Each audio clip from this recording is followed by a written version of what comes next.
My name's Joshua Chaplinsky, and I got a new book coming out August 6th from Clash Books. It's called Letters to the Purple Satin Killer, and it's an epistolary horror novel, kind of a faux true crime piece about a serial killer on death row, and it's told via all the letters he receives from, you know, everything from family members to survivors of his victims to fans of his.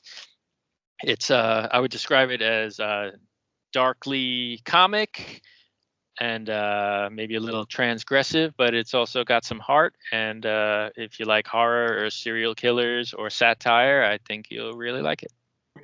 I was the last person I talked to. The episode that's going to be that I post tomorrow. So the person I talked to before you is Clay McLeod Chapman, Nice. and who is such a great guy. And Clay's awesome. He's so cool. Yeah, I really like that dude. And sorry, I got distracted for a second because I saw something on my screen and I was like, oh no, something's going wrong. Nothing's going wrong. So I'm talking to Clay and we're just talking about who's doing what in horror and stuff. And, because I'd read your book recently, but also just because it's notable, I mentioned Letters of the Purple Satin Killer. And I asked if he read it, and he said, yeah. And we talked about it a little bit, so it's in the episode. But oh, nice. One of the things that he said was, it is a bad touch book. And so I think what he was getting, for anybody who's listening who might not, know, just intuit from that. I think what he was saying is like, it kind of leaves you feeling not so great. Sure. Or at least parts of it do. So how do you feel about maybe getting categorized as a bad touch book? Is that an okay thing, or is that kind of what you're Yeah, I think it's fine. I mean, it's funny to me. I find it very funny. It's interesting because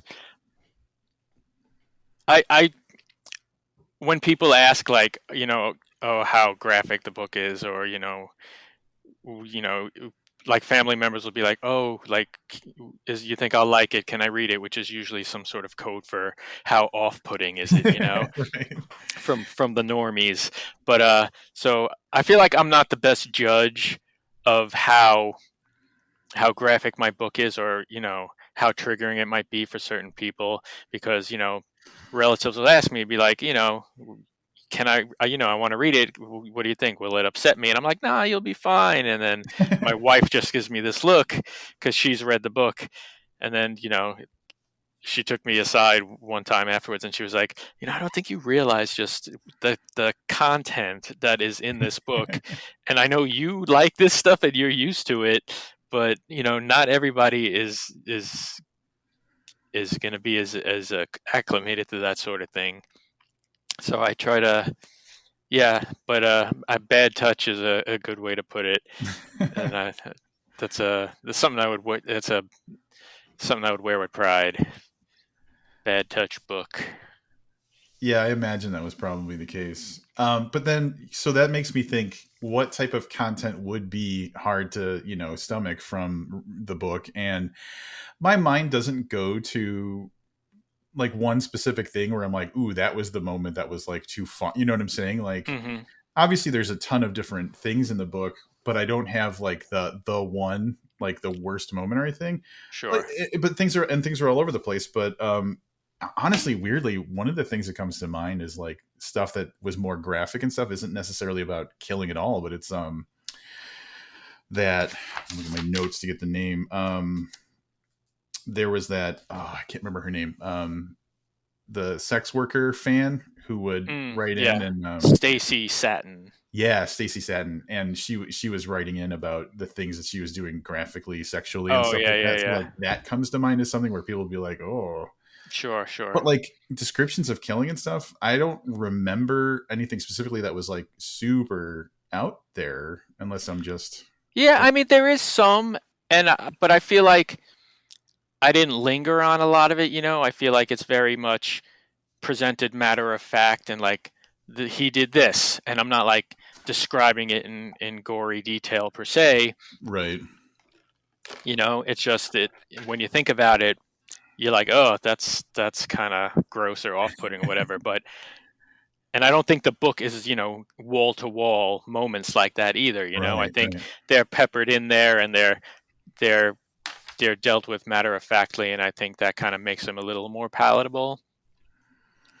Right, because um there's a couple of interesting there's ways that you've managed that and that you built it so that it is that way. And so one of them is just basically, it's in the title, it's called Letters to the Purple Satin Killer. It's never any person, it's never the killer talking about anything. And Hmm. usually if we're hearing about something that the killer did, it's from some sort of like police report or something like that. So um it does seem well, and I know I'm bouncing all over the place, and it's gonna be hard to answer this because I'm going all over. But like, so like you said, the descriptions of killings are mostly um, pretty sterile because it's just like reported on. Yeah. But because it's letters to the person, there is an opportunity for people who are like kind of sick fans to say stuff. But I feel like even if that were the case, it didn't seem like that was overboard or anything either. Yeah, because I guess, I mean, overall, like, that's not really what the book is about, like these Right. horrible things he did. And I think, thinking about it now, I think a lot of mentions of specific murders and crimes are all kind of upfront in the kind of Yeah. introduction by this fictional FBI analyst. And he just kind of, you know, runs through the timeline of, like, the first murder and this person and this how they were killed and stuff. And yeah, they're, some of them are pretty graphic, but again, they're just kind of like mentioned in passing. And then once you get to the book proper, it's all these other characters talking to him, and they're, it's more about them and their stories, Yeah. not necessarily the murders. Like, Right. some of them were affected by the murders, some of them are, surviving family members or grieving family members. But, of course, those people aren't necessarily going to want to talk about the crimes in detail. Yeah. Yep. Yeah. Yeah, and that's you said it so well, because it really did feel like we're seeing their relationship to the person, the notorious person, instead of actually like much of focused directly on the notorious person specifically. Yeah. Yeah, that's kind of what excited me most about this project, is the kind of the way the quote main character, you never hear from them directly, and although you find out a lot about them and their story, it really is more about these other characters and their lives and how they were affected. Yeah. It And made I, me think of like a if I was going to do it as an actual like visual image, you would see a bunch of crazy shit around like a silhouette, an empty silhouette of a person, because like, yeah, you know what I'm saying? Does that make sense? yeah, yeah, totally, Yeah. totally. Yeah. um, which is kind of cool because you have to kind of intuit things based on what isn't being said or like is not directly being said, which is kind of a cool. That had to be challenging, I'd imagine, though. Yeah, it interested me so much more, that approach, than, you know writing a story about a serial killer, or even having letters from the serial killer. I just, the reason I chose to do it this way is because it excited me, and it's something.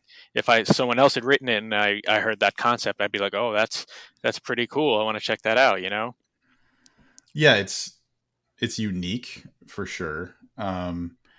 And one of the things, so thinking about true crime and stuff like that, um, there's always kind of a line that you got to kind of walk if you're reporting on that stuff, where it's like you don't want to glorify the bad guy, you want to Hmm. honor the victims and stuff like that. But this is just kind of like a, you know, um, so and that makes me think of Richard Chismar did Becoming the Boogeyman, or Chasing the Boogeyman, Becoming the Boogeyman, and he Hmm. was um, he did a similar thing where he was in the book.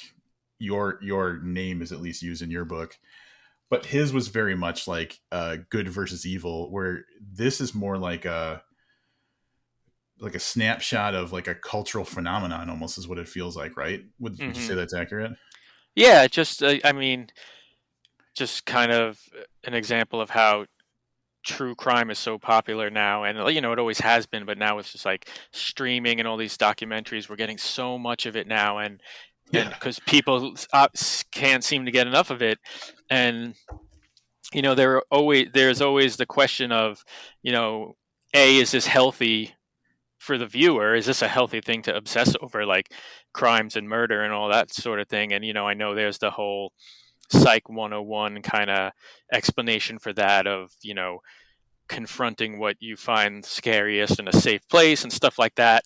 But I think in some cases, I mean, it could go beyond that into an unhealthy point, where you're not kind of testing yourself or testing your personal limits, but you're kind of then like reveling in it. I don't know. It's I wouldn't say I fall on either side of an argument like that, but I do think it's an interesting conversation.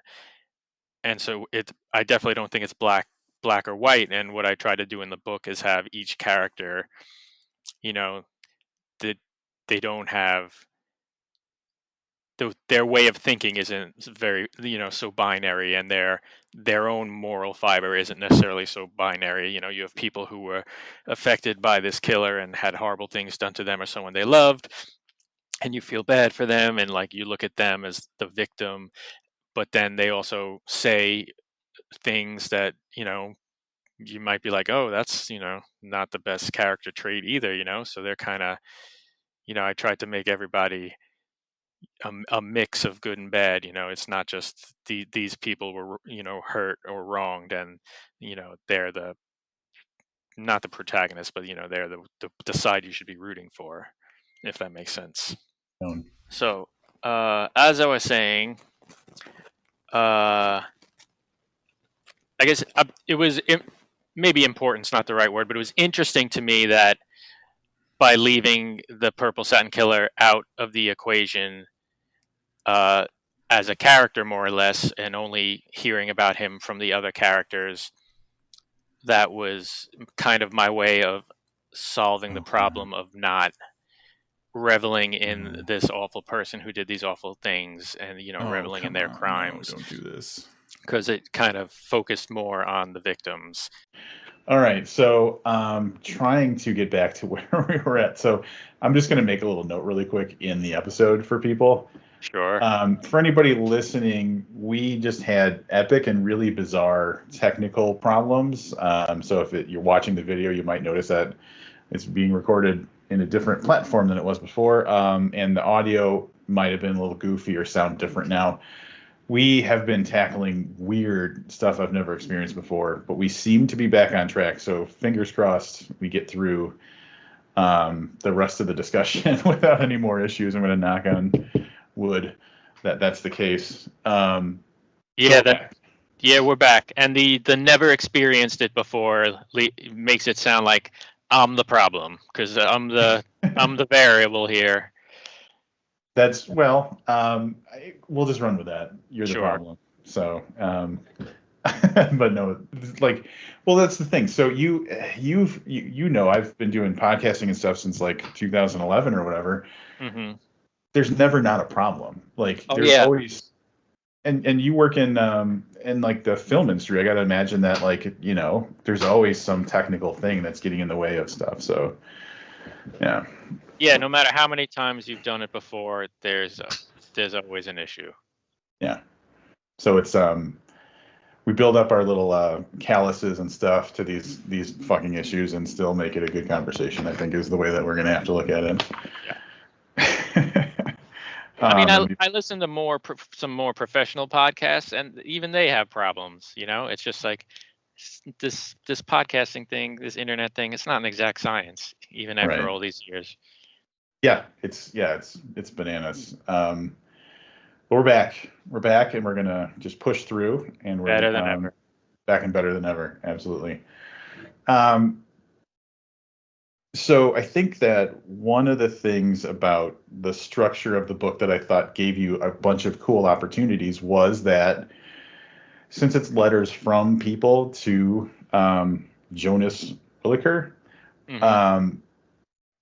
you had the opportunity to write in a ton of different voices, and so um, there's a couple of things I want to dive into with that. One of them is that you had the opportunity then to write in kind of a spectrum of seriousness to levity, a spectrum of like intimate to unfamiliar. You could really pretty much do anything you wanted to, and I do feel like there is a kind of a variety of feelings from the different people who are writing. And one of my first notes I wrote, and I typically don't write notes as I'm reading, but I pulled out the notebook and I started writing stuff kind of early on.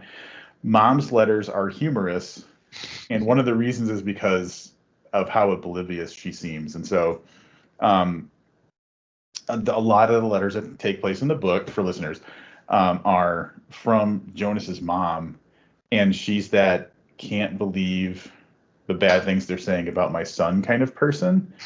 So she's like endlessly sunshiny, but every now and then, like something will slip through that she had at some point blown off as innocuous that to the reader seems like, oh, that might have been a sign.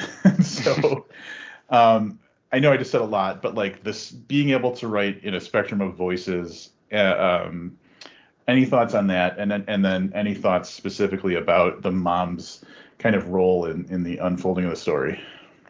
Yeah, I mean, the opportunity to write in all these different voices from all these different point of views, it was a lot of fun. It was daunting, but it was a lot of fun. And I appreciate what you said, how it came across that the voices are unique, and because that was definitely a thing I worried about going into it, where am I making each individual voice different enough? Like, I'm writing Yeah. from the POV of this precocious 12-year-old preacher's daughter. Is she too precocious? Is this language believable? Would a kid even talk like that? So Right. to hear you say that is a little validating, and I appreciate it. And it's interesting because I had a similar thing in the Paradox Twins, although to a much lesser extent, where I was writing from 2 or 3 or 4 different POVs. And in that book, I had set myself up rules for each character's sections. Like some of them were in first person because they were excerpts from a memoir, and some of them were in third person because they were excerpts from a novel. And I did things like I had rules where like this character's younger, so she'll have less formal language, and this character's older and he's a teacher, so he might have more proper grammar. And then I'd be like, well, I'm not gonna let this character use adverbs or something like that. Just a few different things to try to kind of make the language and the voices stand out a little bit.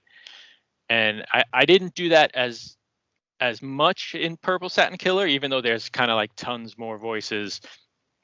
But I did.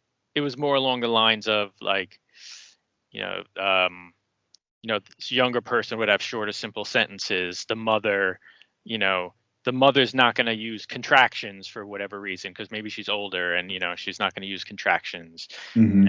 And what else? I'm trying to think of other specific rules I gave myself. But it's just stuff like that, where there were these like grammatical rules, and then also then just the tones of each character, Right. and the tones of their letter. Some lent themselves more to humor, some were darker and less emotional. So yeah, that was a lot of fun. And yeah, it took a while, because at the end when I finally finished, I went back and I separated each character's sections, and I read them all like as a group. And I was like, oh, this character wouldn't say this, or oh, this doesn't feel right. And I just kind of wanted to make sure that each one the voices were different enough. Yeah. Well, as you were saying that, the thought that I had was that the voices were very strongly individual. Like I didn't feel sometimes, like you said, like when you're reading something, you'll feel kind of like a bleed over of this character is very similar to this character. maybe inauthentically, but I feel like whatever you did to make these, and I think that sometimes it's the situation, like they're such different people that it might just be that stark of a difference that like mom's not going to read like the sex worker girl or whatever, because they're just such different people. Sure. But yeah, they were very well individualized, and I felt like consistent too. So yeah, I'm glad Uh, I'm glad you explained kind of how that worked, because I was thinking that that's one of the standout things about it. Yeah, I mean that was very important to me, and I definitely spent a decent amount of time on that and separating those. So thank you. Yeah. And as far as the mom, did you have fun writing mom? Oh yeah, I mean she was probably the very first character. Like when I wrote the original short story, she was probably the first character I wrote, and it just was obvious to me that she needed to be the type of mom who just was oblivious and couldn't believe her son did those things, but maybe deep down something's there, but she's just buried it and she doesn't want to believe it, and she's like, oh, you know, this is horrible. What's happening to you? When you finally get out of prison, we'll be a family again, and all this Right. stuff. You know, it's kind of it's sad, but it also lent itself to a lot of humor.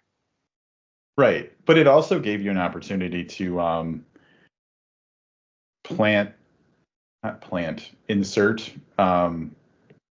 like not an origin story, but like younger parts of the killer's life into the story kind of very organically. Like she would just make a mention of like um, the neighbor having such bad luck with pets or something like that, and it was just her goofy way of connecting with her kid.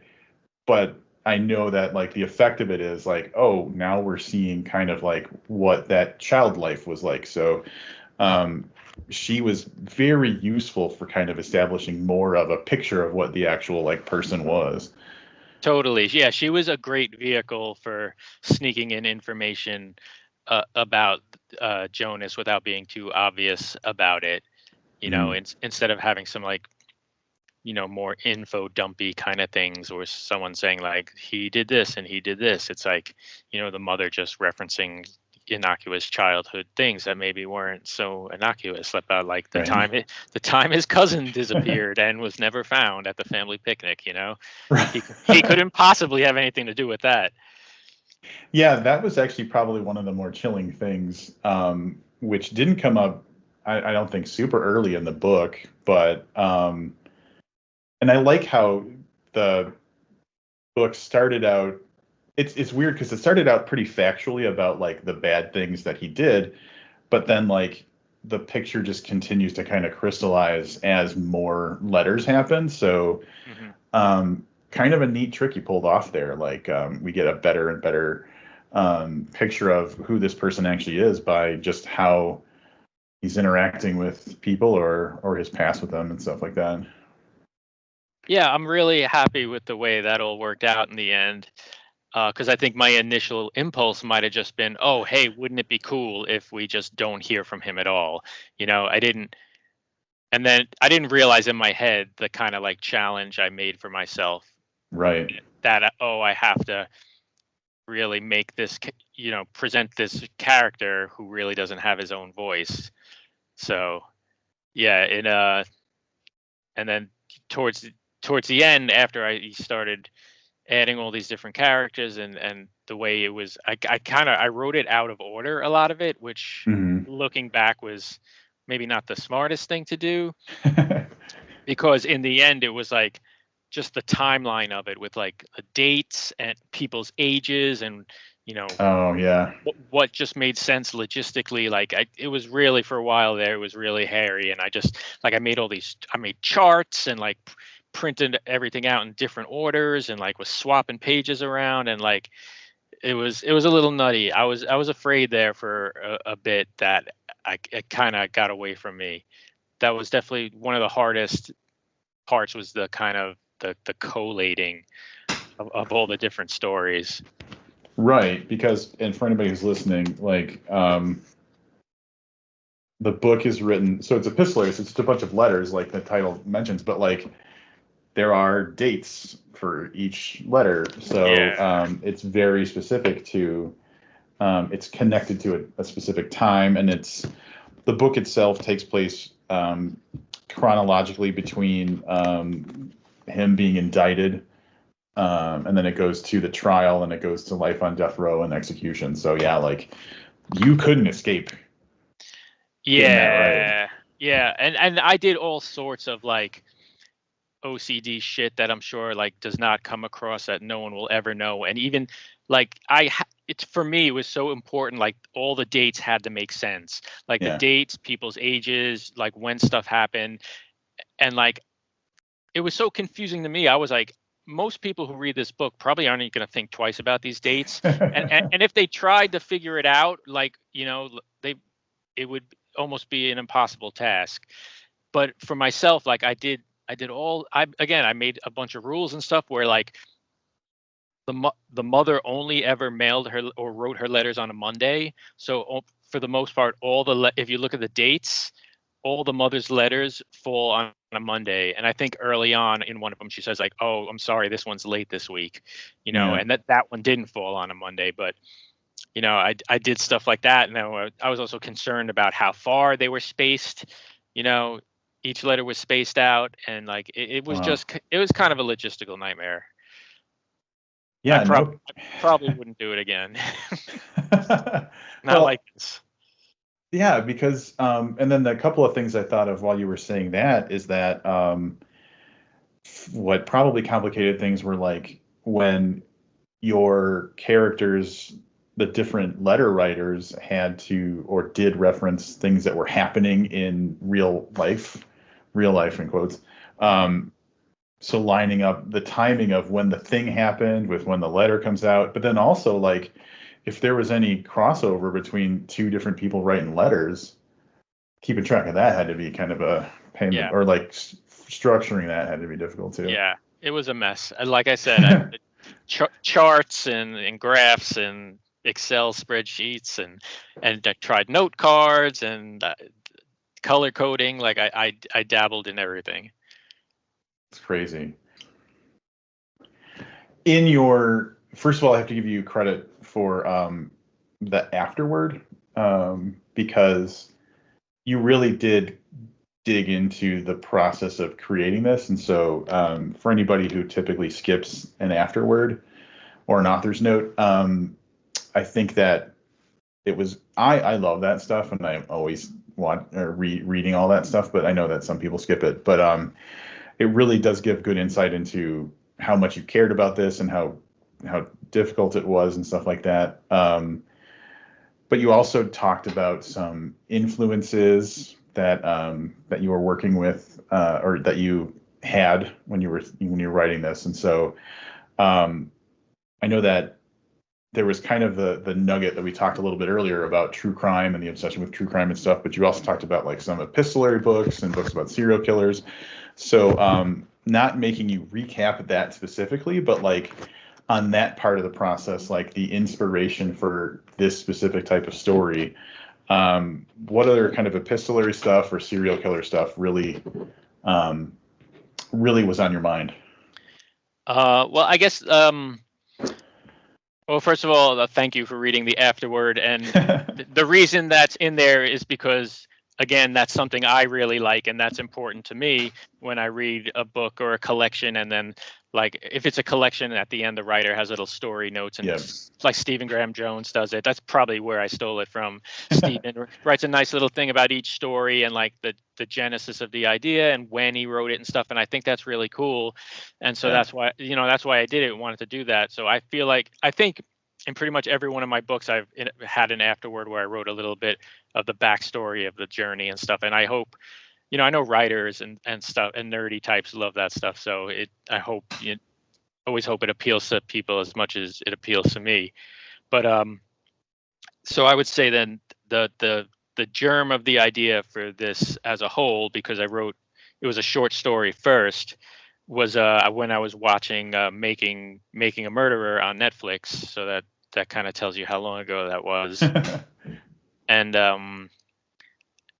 I forget the guy's full name, Steven something, the titular murderer guy who they're Mm-hmm. making.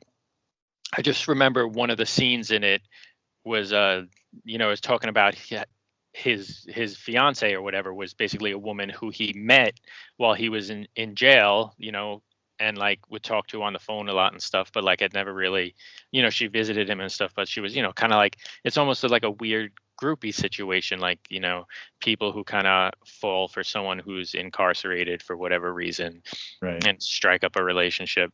So that was kind of the germ of the initial idea, where I was like, and I think there was something too in the episode I was watching, and I can't remember the specifics of like some sort of discussion of the information exchange between them, but then the information, say, she would find out outside of him from like the media or from other sources. And I found that really interesting, the kind of Hmm. like unreliableness of the information exchange between these two characters. And that was really the beginning of the whole thing. And of course, there's the character of Candace, who, she does kind of fall for the titular Right. character, and they have some sort of relationship, and yeah, so that was the start of it. And then I wrote the short story and stuff, and it's weird because I hadn't really, when I decided to write it as in the form of letters, it was because at first I was like, well, I was like, how do I do this? Am I going to make phone? Should I just write a bunch of phone transcriptions? And I was just like, oh, duh! Like people in prison write letters all the time, so that's the Yeah. perfect vehicle for this. And then when it came time to expand it into a novel, and I needed to come up with more characters and more information and stuff. Not everything necessarily I read for research was epistolary. Um, I read more of a more kind of some true crime stuff, like the Anne Rule book about Ted Bundy. I forget now exactly what it's called, like the, my something friend something or other, but it's like, the crime writer Anne Rule. Hmm. She actually knew him and worked with him and had no idea and didn't find out, and she exchanged letters with him in prison and stuff. And there are definitely some big beats in Purple Satin Killer that I kind of took from like the Ted Bundy story, just kind of like as a as just kind of as like the skeleton of like the arc or whatever. But so that was definitely another big influence as well. I was going to mention Ted Bundy, primarily in the trial kind of section of the book, Yeah, where I was getting, vibes of, and that's not unique. Ted Bundy's not the only person who decided to represent himself against everybody's yeah, recommendations, and then it not going his well. But I think that's one of the ones that, because the Bundy stuff really blew up a few years ago. Like there was the even Zac Efron movie. yep. So yeah, I was kind of getting a Bundy vibe from part of that. Yeah, because there was a documentary, and then the same director who did the Ted Bundy documentary made the fictional version with Zac Right. Efron. So yeah, there Yeah. was a lot of Bundy at the time. Yeah, and I feel like, um, why am I blanking on his name? The guy who played Frodo, didn't he do a Bundy related movie too, or am I thinking of a different killer? Um, Mm, I'm not sure now. There was uh, also, yeah, I'm not sure. And then there's also there was there's the graphic novel and then the movie version of My Friend Dahmer, which oh right. I watched and read that, and then that was another one. Um, yeah, but there's just so much out there, so much to draw from when it comes to the serial killer thing. Right. Yeah. And then was there an angle that you went at for some of like the more obsessed fans, or was that just kind of you fabricated that stuff? Because there's a fan named Ginny who is I'm trying to think of the best way to explain this character, but so she's just a random woman who has no connection with this person and finds out about them on the news or whatever, and for whatever reason, immediately comes to the conclusion that they got this guy wrong. And it might be he's handsome and charming. There's no way he could have done those things, and becomes obsessed with being on his side and supporting him through it and everything. So like that one specifically, I'm like wondering if there was like a jumping off point for you, or if that was just let's see how crazy we can make someone. I mean, that was another one that kind of started with the hybristophilia angle, the idea of women falling in love with convicts and stuff.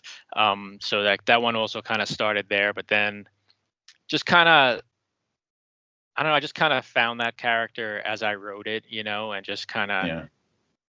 the further it got, like the kind of wackier it could be. Because she was more of the like, not a serious like I don't know. She's definitely, her character is more on the comical side as opposed to like the Candace character or like Stacey Satin, because there's a lot of different women involved and they're attracted to this character in for different reasons in one way or the other. Some are more romantic in nature and some are just probably out of loneliness. And Right. so like, yeah, her character I had a lot of fun with, and I discovered a lot of that stuff as I wrote her. Yeah, I liked that character. Like, obviously, I enjoyed reading the whole book, but like, I knew when I got to Mom or Ginny, like, it was going to be kind of quirky and cute and weird. So yeah, Yeah. it was nice to have like those kind of grounded kind of characters that you knew you were going to see a lot of too.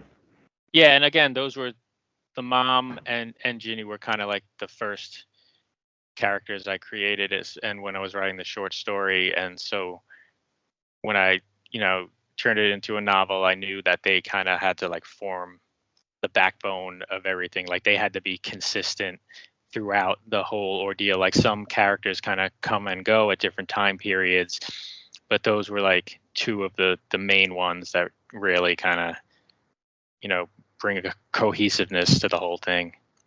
Yeah, yeah, definitely. And really, I think that with those two characters, you're able to really highlight how crazy of like a cognitive dissonance. I can't say words today. Cognitive dissonance that people can have when they're really kind of invested in the belief they have, and how just bananas they can go to kind of keep their reality the way it's supposed to be. Sure, and on the page, it's almost like, oh, this is crazy. How could anybody act like this? This would never happen in real life, but it's based on real life. It happens all the time, and people do things that if you saw it in the movie, you would be like, that's unrealistic. Right. But it's 100%. Yeah, it's 100%. It happens probably far, far more often than we think. Yeah. But all right, so I'm not going to make this just let's talk about every character, because it would be so easy, because like that's the spectrum, that's like the different kind of elements to the story. But one that I'll bring up in as vague a way as possible, as to allow you to talk as little or as much as far as spoilers go, is there was one, and I think this goes a little bit more to Clay's bad touch, experience. Is there's a series of letters by someone who calls themselves the one that got away. Mm. So if that's something that's too much spoiling stuff, we can avoid that. But I will say in a general way that was definitely one of the darker kind of threads that ran through the story. Yeah. I won't go into too much detail, but I will say,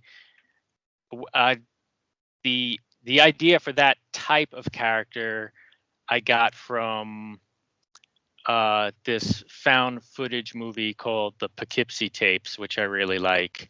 Mm-hmm. And it's kind of that now that I think about it, that probably had a decent amount of influence on me in the writing of this, because it is a kind of serial killer thing, and they're like discovering all these tapes he made and stuff. But there's a character in that kind of inspired the character of the one who got away, and it's kind of the Stockholm syndrome kind of thing, which Yeah. again sounds ludicrous, but happens time and again in real life, Yeah.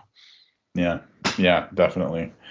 But that's now that I'm thinking about that particular thread, that's probably one of the darkest parts of it, if you ask me. And Yeah, I would. not always easy to palate. Yeah, but yeah, I don't know what else to say about that. Like, it's dark, but I'm glad it's there. It's like, to balance it out. Some of the threads are more humorous than others, but I didn't want it all to be silly, and I didn't want it all to be blood and guts and doom and gloom. Yeah. Well, and then thinking about other, because like really one of the things the book does is highlight that when someone does something terrible, the impact is way bigger than maybe you might imagine. And to illustrate that, one of the people who writes letters is like somebody who went to like grade school with the dude or whatever, or elementary school or whatever. And so this is someone who wasn't even involved in that in any of the victims' lives or in even the killer's life after school, but still, when they learned about what happened, it had an impact on them. Like it. Oh, sorry about the thumbs up. That's a Mac thing. Yeah. So it really does kind of show like there's kind of a blast radius for like this type of thing when this thing comes out. Even so, that character, but also like a police officer, and like their interaction and how that affected them. So it really kind of does spotlight the idea that when something horrible happens, like the body count is a lot higher than maybe we even think about. Sure. And then especially when that horrible thing is kind of broadcast even further as some form of, entertainment, if you will. Yeah. It just it's like the butterfly effect. It just keeps reverberating and just ripples in a pond, just keeps on going. Yeah. Yeah. The sensationalization of it, I think, is because like, yeah, you get those people who either they get off on it or they just see it as like, entertainment, and they don't really. Yeah. There's a lot that's going on, but I think it was well represented. Yeah.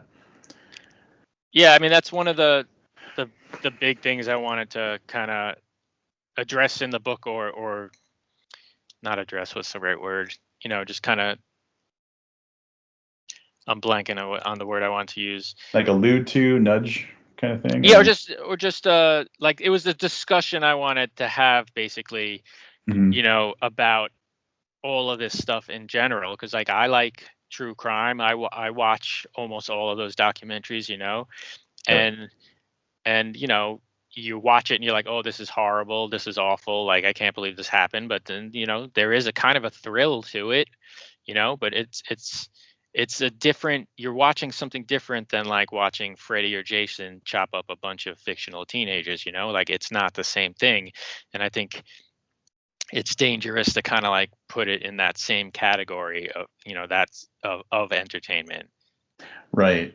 And I believe, if I remember correctly, you even kind of addressed with so the person that ostensibly collected the letters for the sake of making them a book is the same name as you, but they're like a law enforcement agent, right? The FBI agent. No. Sorry. No, it's a little confusing. I do allude to Joshua Chaplinsky, like the author of Letters to the Purple Satin Killer, almost right. as a fictional character, but there a fictional FBI analyst writes like the intro, but then there's also another character who was a law enforcement at the time and kind of like had an early run-in with him. Yeah. and like was suspicious but couldn't do anything, and then later on he finds out like, oh, I let this guy slip through my fingers or whatever. Right. So and he becomes obsessed in his own way of Yep. like, being a witness at his trial, and then like, calling his mother on the phone and stuff like that. And I forget exactly where, but that was also another thing I pulled from real life, where in one of these documentaries or one of these cases where like the the the police officer involved in the investigation was like striking up a relationship with like the mother of the killer or something like that, like not necessarily like a romantic relationship, but like would call her on Right. the phone and just like they would talk and stuff, and it's just like this weird thing. That reminds me of the Jinx. Hmm. One of the things about that was that one of the jurors in the Galveston, Texas um, trial for Robert Durst ended up being like a good friend of Durst's after the trial, Yeah, after acquitting him. yeah, so weird. So like that shit does happen. The thing, all right. So the thing I wanted to say before I forget it was the in the in the somewhere in the book, I can't remember if it was at the very beginning or the very end, acknowledging the idea that like I believe this happened, or maybe my mind just made it up in my head, of like, is it the right thing to talk about this thing so that people know it happened, or if I talk about this thing, is it gonna like sensationalize it and inspire people to do more bad? I feel like you had that somewhere in the book, right? Yeah, well, at least thematically, that's one of the Uh, main things I'm playing with, and because there's really no one, black or white answer that's going to work for right. all people. Like it's on a person by person basis of how we consume media and stories like this. Like you hear about uh like in the case of Jeffrey Dahmer, where like the things he would watch to like psych himself up to kill people and get off was like one of them was Return of the Jedi, Right. which seems like you would have never made that connection. Like, oh, watching Return of the Jedi is gonna kind of psych this someone up to go kill somebody, but it happened. And so then if that happens in that, that one case out of 1,000 or whatever, what are you supposed to do about that? Does that make Return of the Jedi bad? Like, should nobody watch it? You know? Right. Yeah. So it's like, I don't know. It's just obviously watching true crime documentaries is not going to make anybody go out and kill anybody per se, but the right person, anything will set them off. Yeah, and I think that's what it comes down to is like, um, I feel that way when you hear someone like listening to a podcast and they're like, yeah, someone reached out and said what you said really got me through a hard time. And then they say, oh, but I never thought I'd have that kind of effect on someone. I think that people, I think of the best way to say this, what they need to hear in order for a change to happen is so specific to them that there's no way to anticipate it. There's no way to do anything about it. Yeah. To intentionally do a good thing in someone's life or to accidentally trigger someone to do bad stuff. It's just like you were saying. There's no way to anticipate it. It's just if it's going to happen, it's going to happen. Yeah. Like I wasn't necessarily trying to make any sort of moral point per se with this book. It was just more a case of, here's a whole bunch of variables. Isn't this interesting? Right. Yeah. Yeah. In a moment of like a little bit of levity. So one of the I just have it's two words. A little note I wrote is just says Ted Cruz. Yeah. Yeah. So I mean, that's, I think that was a meme going around on the internet for a while that Ted Cruz was the Zodiac, but obviously he's way too young. But right. then people were like saying like his dad was a Zodiac killer, which is just it's funny to me. And yeah, anytime we can get a dig in about Yeah. Ted Cruz, Yeah. I'm happy about that. But there was those moments too where it was just like you got to capture kind of what culturally was going on, which was kind of cool. Yeah. Yeah, thanks. I had to actually look up because it was subtle, because it's not Senator Ted Cruz. It's like earlier in time. So I had to be. I'm like, is that Ted Cruz? And then I looked it up and I was like, good job. Yeah, like I didn't want to name him outright, Yeah. but so again, going back to the whole timeline thing, I was like, well, at this point in time, he probably would have been here in his Yeah. career. No, It was well done. I was impressed. thanks. All right. So one thing that I might as well mention that came out recently was that some of the negative stuff people are saying about the book. So just in general, early reactions you're getting to the book. Obviously, I've seen these blurbs you're getting, which are really awesome, but sometimes people are kind of knocking it a little bit. And in like the one that I'm thinking of was very like really nitpicky. I can't remember off the top of my head, but Oh yeah, it just happened. It was the Publishers Weekly review. oh, right. Because like honestly, like all the early reviews and feedback I've gotten from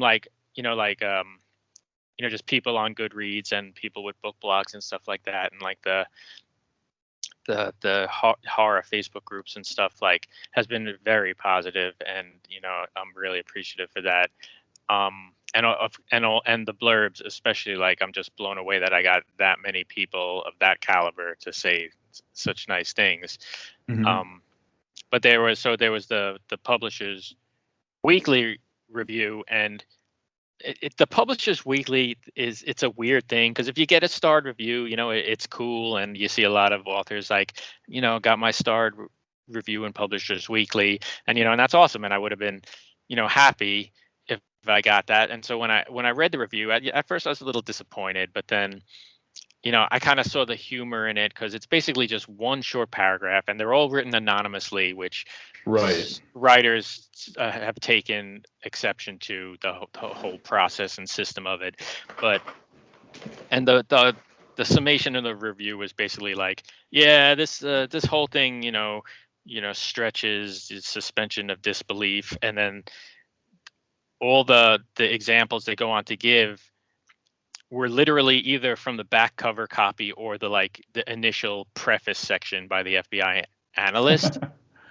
So, and a good portion of that was devoted to with one description of a particularly maybe bad touch kill, Yeah. which I don't want to spoil here, that the reviewer found like, oh, this is not real. And of course I kind of base it on something that did happen in real life, so there you go.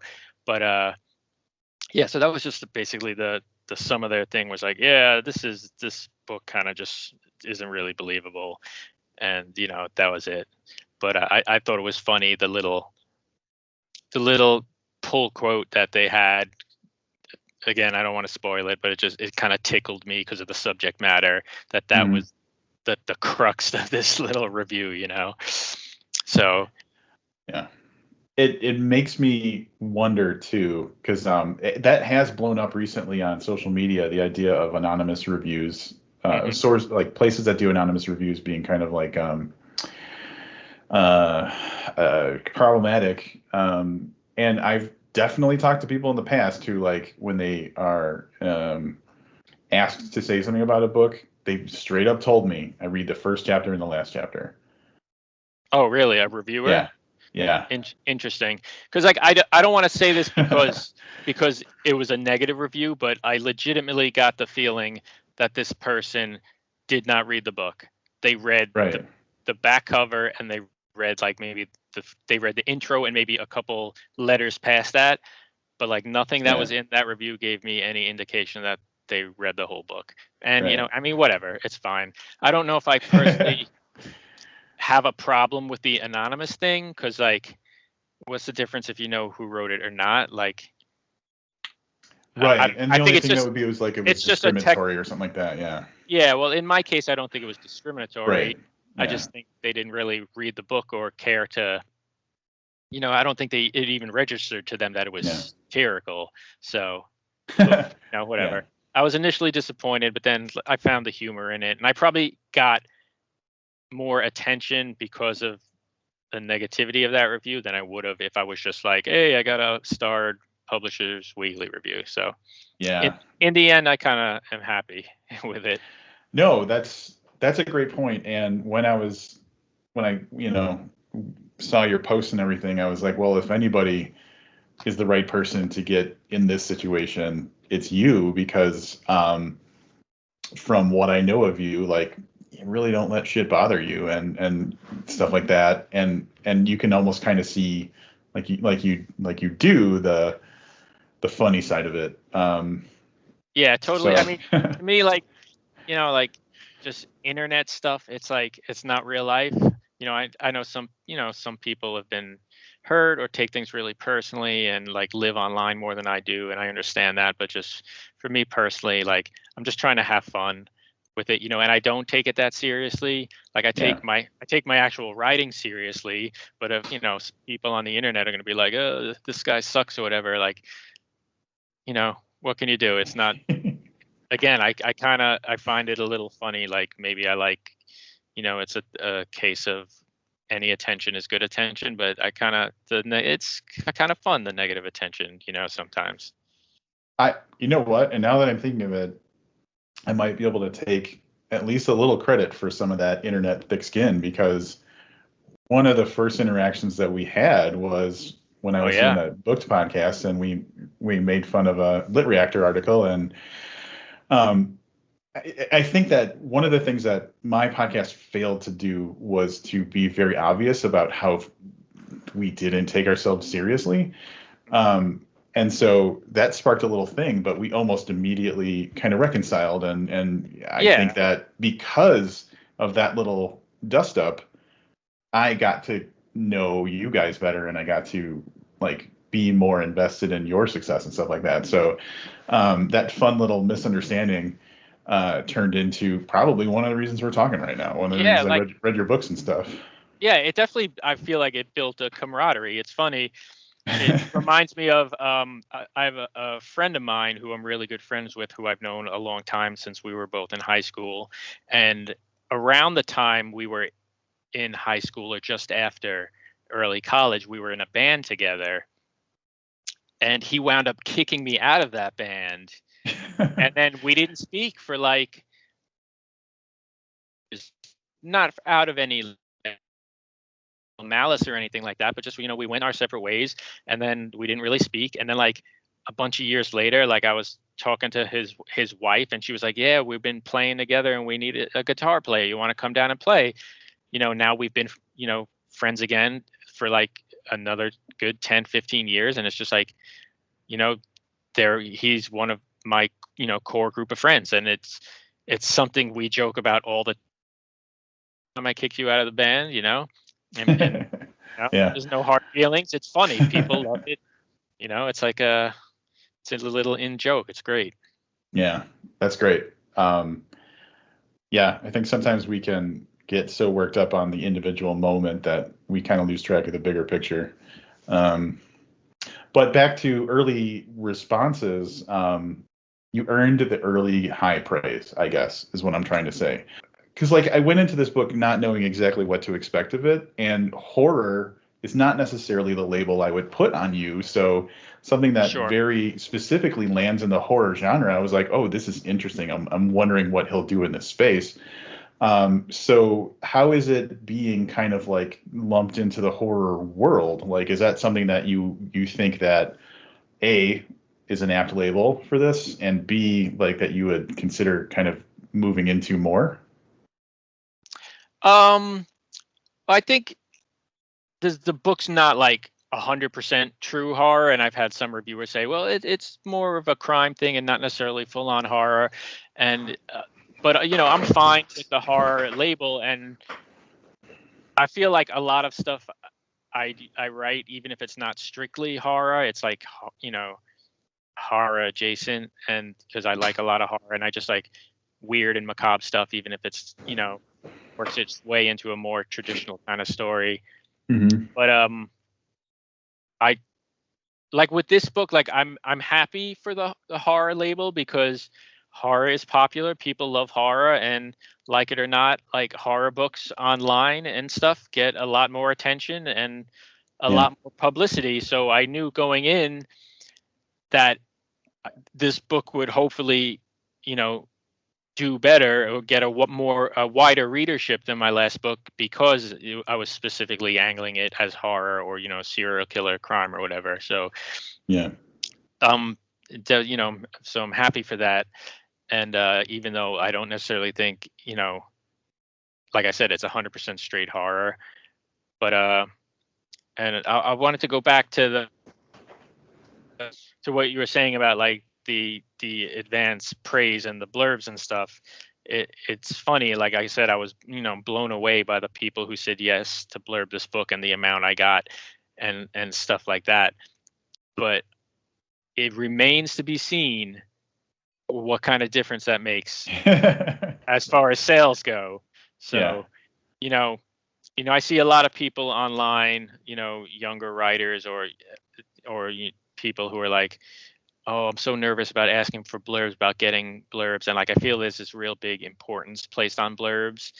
And sure, it's easy for me to say this now that like, oh, I got a blurb from Paul Tremblay and Clay McLeod Chaplin, you know, but I, I don't think that it remains to be seen, but I don't think that stuff is as important as people make it out to be. So like, Right. if you don't if you don't get that stuff, like it doesn't necessarily mean people aren't going to read your book, you know, because as of now, I'm not sure. It doesn't necessarily, just because Paul Tremblay said, you know, Yeah. he liked my book, doesn't necessarily mean other people are going to read it, you know. I mean, I hope it does. I hope it makes Right. some, but you know, you can't, you know, hang your self-worth on that kind of thing.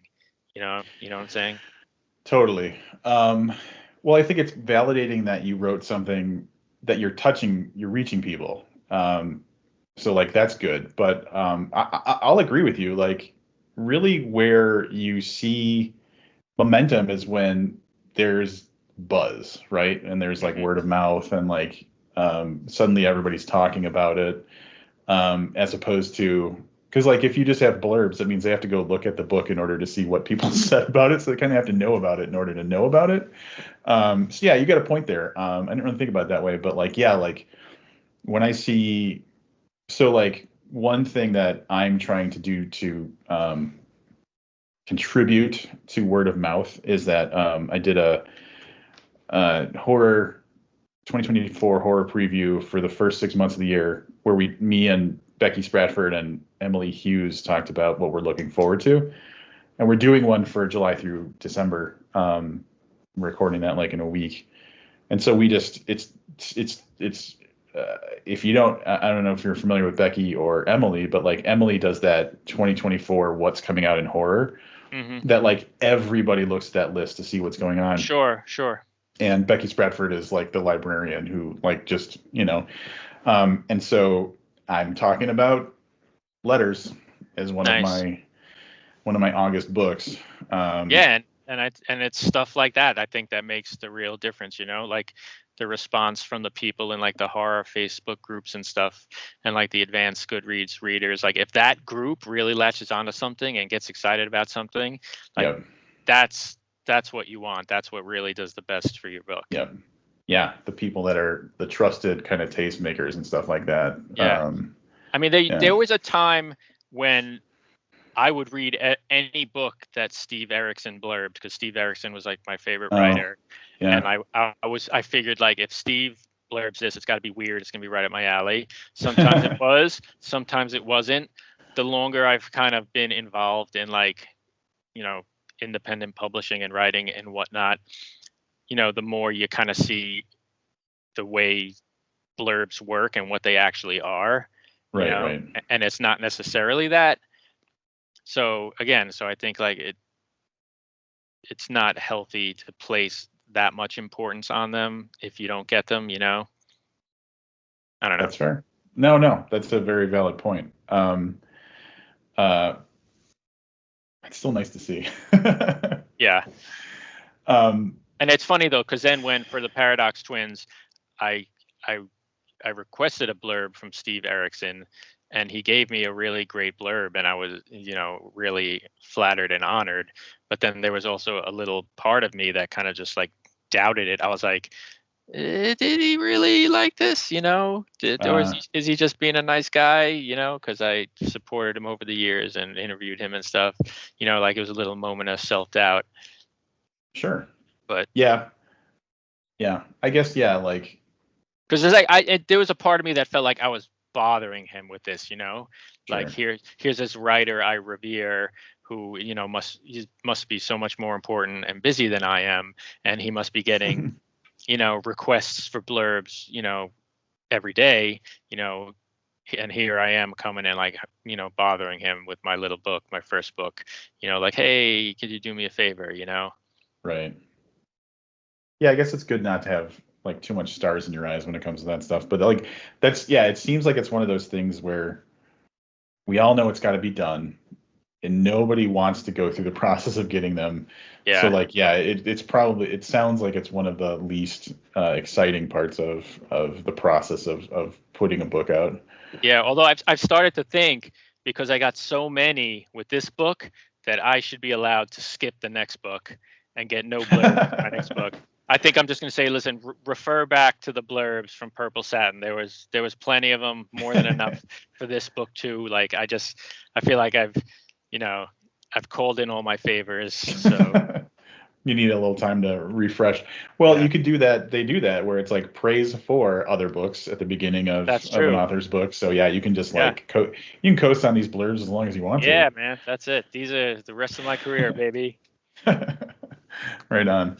Well, so on the topic of writing, is there any projects you're working on right now? Yeah. I think I mentioned in the afterword the kind of like work in progress I was working on before I kind of pivoted to write Purple Satin Killer, because I thought it would be easier and I would get it done faster, which obviously turned out to not be the case. Yeah. So that's a project that has been very close to completion. I'm just like, tinkering with it and stuff. And I'm hoping to get back to it once this comes out, hoping to get back to that, wrapping it up quickly. And then as far as, I don't know, putting it out and turning it around, who knows, like, who knows how that's going to go. But so yeah, I do have that. And that is more of like a straight up horror novel. I believe that sits firmly in the horror genre. It's definitely a kind of like the kind of horror I really like, which is kind of like, I would, an easy way to label it would be like Lynchian kind of horror, like that sort of just bizarreness that appeals to me. So awesome. Yeah, so that, hopefully that one's now that's finally, I'm finally going to finish that. Hopefully that's the next one. And then after that, I haven't really thought that far ahead, to tell you. I got enough stories for another collection. I would like to do that. But as far as like then another novel idea, I got some irons in the fire, some ideas that have been percolating, but yeah, we'll see. I don't know. We'll see what happens. Right on. I don't know. Part of me wants to be like, listen, if nobody buys this, there ain't going to be any other novels, or I'll write it, but it's just going to be for me. So if you really want to read it, you got to buy this book. But that's fair. I don't want to be petulant about it.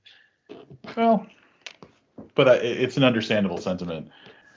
So one thing that kind of I wasn't necessarily expecting from the afterword that I got was how vulnerable you were with the process of it. And it's one of the things that stood out to me was that you were talking about kind of the self-doubt that went into the process. And I feel like I don't see that a lot in an author's. Well, I know they talk about that type of thing, but seeing it in the afterword and kind of experiencing you talking about how kind of unsure you were about certain things at times and stuff, I thought was a really great addition, especially with such a odd topic. But uh, to um, to respond to your whatever doubts and challenges that you had in the afterword, I would just say that you pulled off a fucking cool story, man. It's just really entertaining, and I know that the word unique is like stupid, but it's not something that people are really doing, and it was refreshing and different in a way that I really appreciated. So awesome that you were so you know vulnerable about your process and what it meant to you, but like it also made me feel like he took this very seriously and he cares about the quality of this thing. So I thought that was really cool to include that as part of your afterward. Oh, well, thank you, man. I really appreciate that. Yeah, I felt it was kind of important to put that stuff out there because I mean you see all over social media, all all different writers in all different stages of their career talk about imposter syndrome and having self-doubt and like, oh, my first draft is crap, this book is horrible, and like even like well-known writers who've sold a lot of books. And I just think it's kind of important to reiterate that it's not easy and that everyone doubts themselves. And it takes a lot of work, but if you persevere, like, I mean, it sounds cheesy, but if you persevere and you finish it, like, it'll get there. You just gotta give it the amount of time it needs. Yeah, absolutely. Yeah, definitely a good thing for people to hear. Um, and yeah, pretty inspirational. So I thought that was cool. Woohoo.